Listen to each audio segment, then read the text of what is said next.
I am primarily a military historian, but today I'm going to treat you to one of my mad theories. I'm going to consider images of satyrs assaulting hermaphrodites and argue that in each case the expected dynamic has in fact been reversed. It's the hermaphrodite who threatens rape. I'm then going to argue that these have a strong connection to apotropaic imagery and highlight the role of sexual violence in apotropaic images. So the hermaphrodite is very famous in classical art, largely through the famous sleeping hermaphrodite. It plays a visual trick. You approach the alluring, apparently female rear, circle round to examine the rest, and oh no, it's a penis. It's a striking double take that it produces, simultaneously eliciting laughter, confusion, and discomfort, not least because one's own attraction has been confused and confounded. The hermaphrodites in most of the sculptural depictions ought to be regarded as it were, genre hermaphrodites rather than the hermaphroditos. It's interesting, nevertheless, to note the origin story of hermaphroditos. The earliest literary mention is in Theophrastus, sometime at the end of the 4th century BC.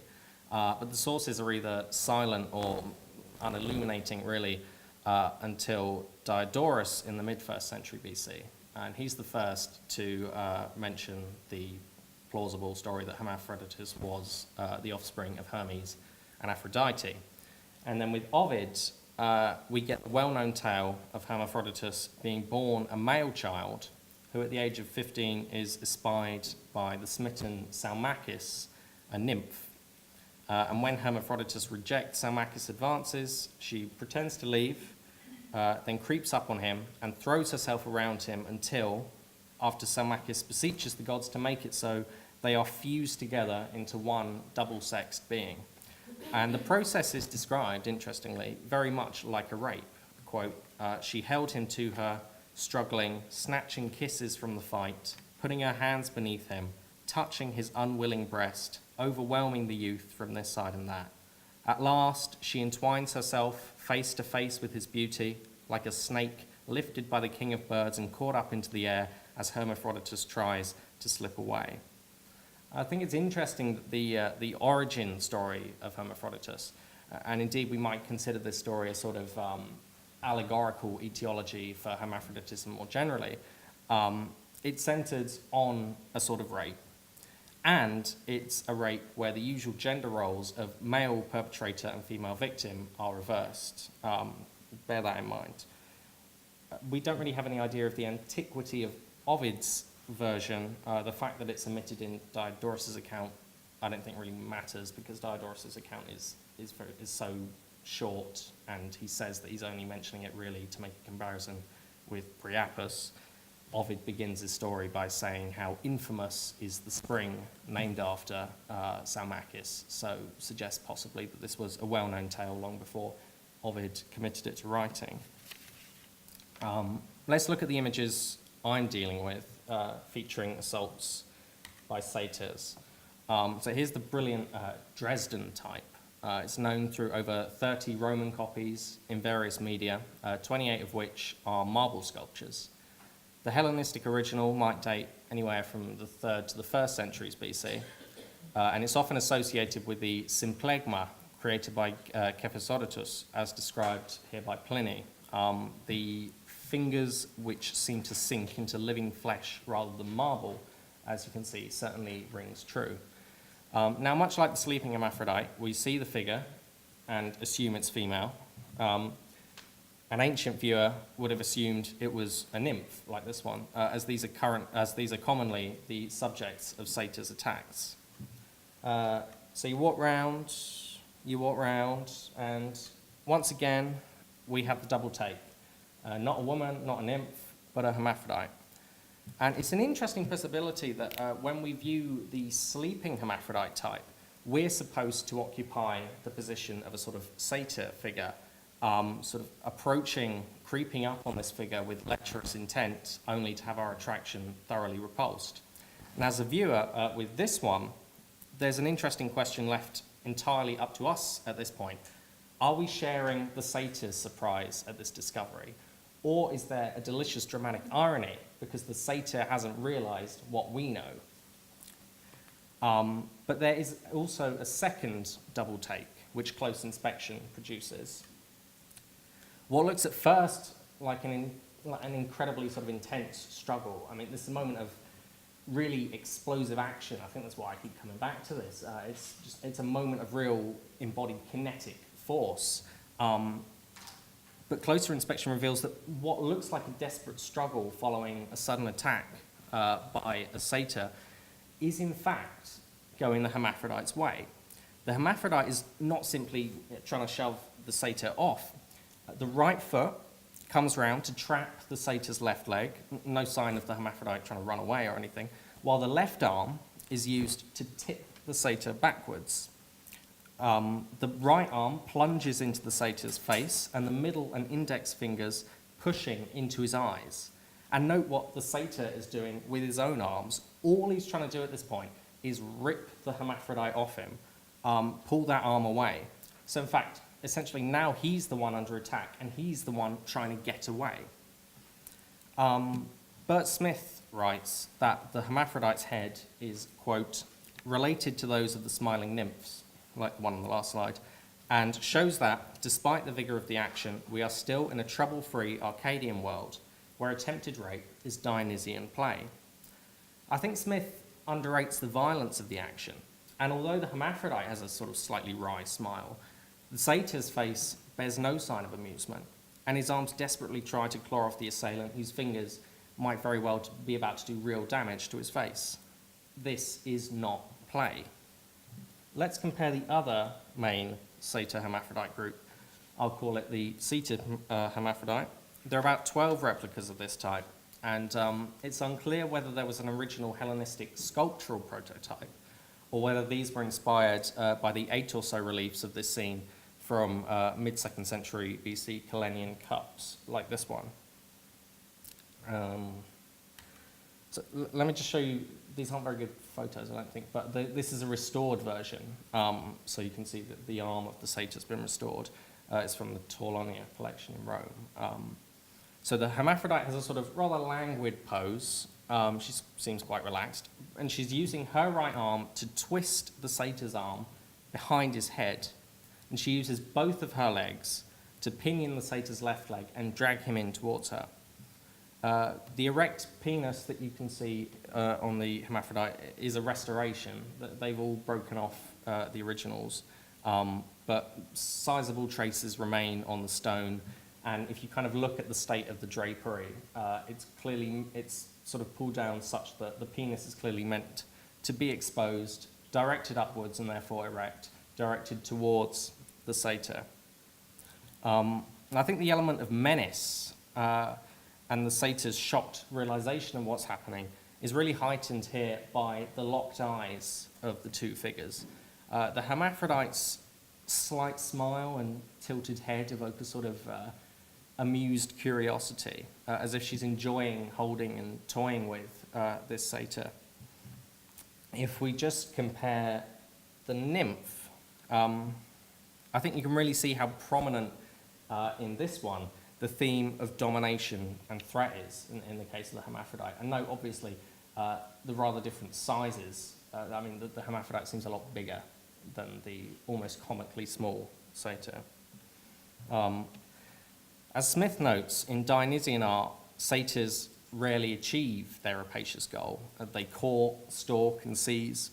But as in the satyr and nymph group, where the satyr is notably unthreatening, quite pathetic, really, it's left to the viewer's imagination whether or not the satyr achieves his goal or ends up frustrated. And so we might ask of the satyr as rapist generally, are these supposed to be laughed at?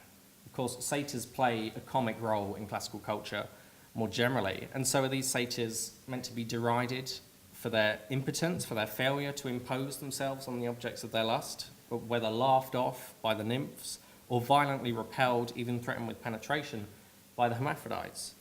If so, it's very much a joke rooted in a particular sexual culture in which the male who fails to sexually assert himself, even in the context of rape, is an object of derision.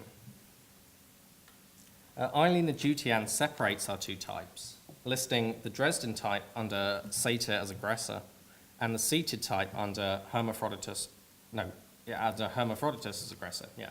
And it's true the dominance of the large seated hermaphrodite is much clearer, as discussed, but essentially we seem to have kind of identical situations. Presumably the satyr has instigated an attack, which is kind of what satyrs go around doing, only for the tables to have been turned.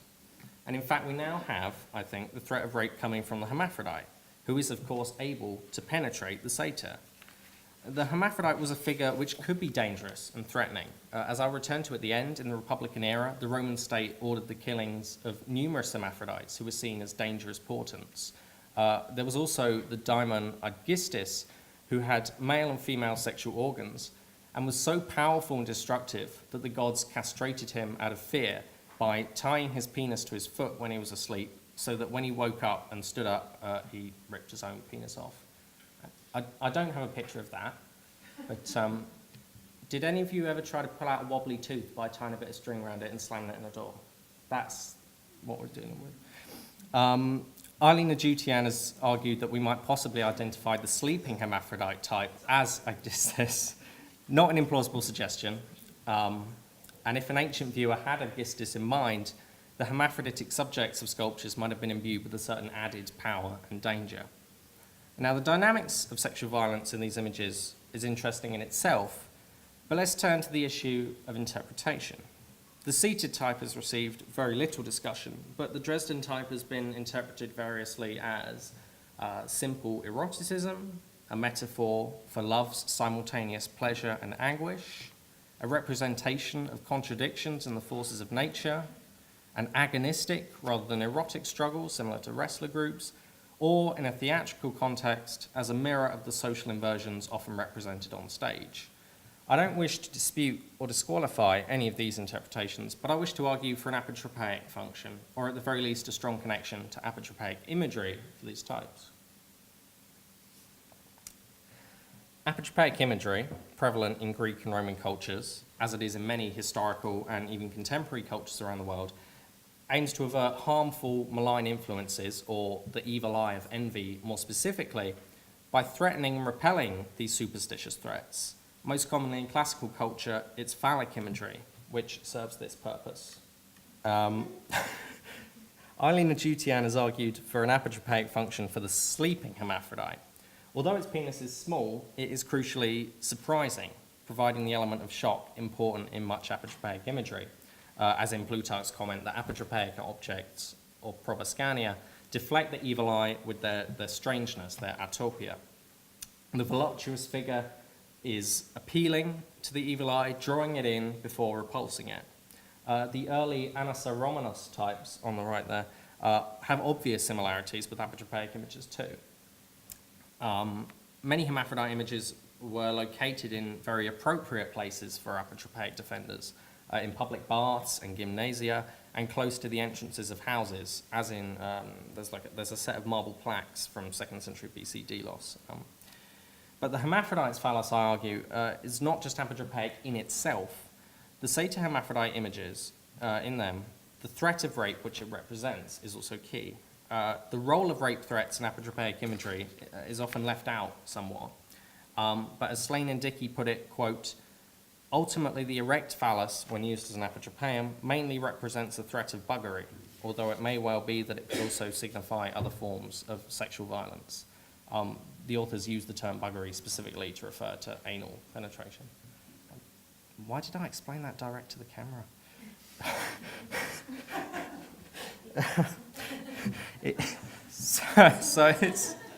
It's a literal threat of buggery, right? Here's a couple of examples: a phallus with invidiosis mentula, and quite a bad scan, of a penis directed against the evil eye with ophthalmon apetruesa tontu bascanu. I have screwed the evil eye. And of course, there's the ultimate apotropaic symbol, Priapus, frequently represented in poetry as literally threatening to rape or force people to submit to his enormous phallus if they cross him. So if the hermaphrodite's penis, as I've argued, is threatening rape, this identifies the images even more closely with apotropaic imagery. And there's another very particular link. As Dunbabin and Dickey have emphasized, the essential threat of many apotropaic defenses lies in the promise that the harm which the evil eye, or thoneros, intends to cause will instead be inflicted on him or it. It will rebound, as it were. This is encapsulated in the phrase which often accompanies apotropaic images, kaisu, kaisoi, or et tu, or et tibi.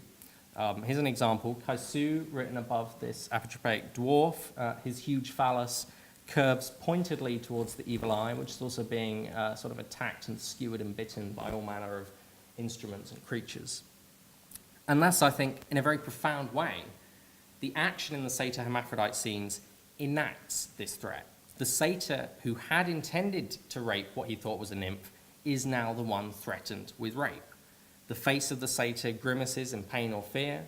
The hermaphrodite seems to display the wry pleasure which the satyr sought to extract. The kaisu threat is vividly played out. And the final thing I want to end on, so I just put up a couple of examples of the Dresden type in other media. There's a wall painting from Pompeii. The buttocks of the hermaphrodite are much larger in this one. I don't know if that's significant at all. And that's a mosaic from one of the houses in Antioch. The last thing I want to mention is that the popularity of hermaphrodite sculptures in the Roman world seems to clash somewhat with the Romans' horror of real hermaphrodites. Livy and Julius Subsequens list scores of hermaphrodites found in Italy during the first 2 centuries BC and killed as portents on the orders of the state, usually by drowning. I think there's 16 in total that you can find. This is in stark contrast to the Greeks. There's no good evidence for the Greeks mistreating hermaphrodites in this way, except possibly for the burning alive of an intersexual in Athens in the 1st century BC, but I think, as Garland argues, that's rightly to be identified with the orders of the occupying Romans. Attitudes had softened by the time of Pliny the Elder, who writes that hermaphrodites, once considered prodigies, are now considered entertainments. But 2 thoughts arise from this. Firstly, that the societal fear of hermaphrodites as exceptionally dangerous and powerful might have enhanced the apparent strengths of the hermaphrodites overpowering satyrs. And secondly, that the popularity of hermaphrodites as apotropaia represent the harnessing of a dangerous force for positive ends. Just finally, I think an important theme of this conference has been the huge variety of reactions which depictions of sexual violence in antiquity could have evoked.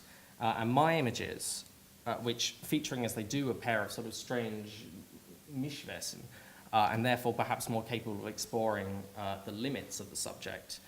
In these we see the potential of such images to evoke playfulness, distress, humor, and even powerful apotropaic fascination. Thank you very much.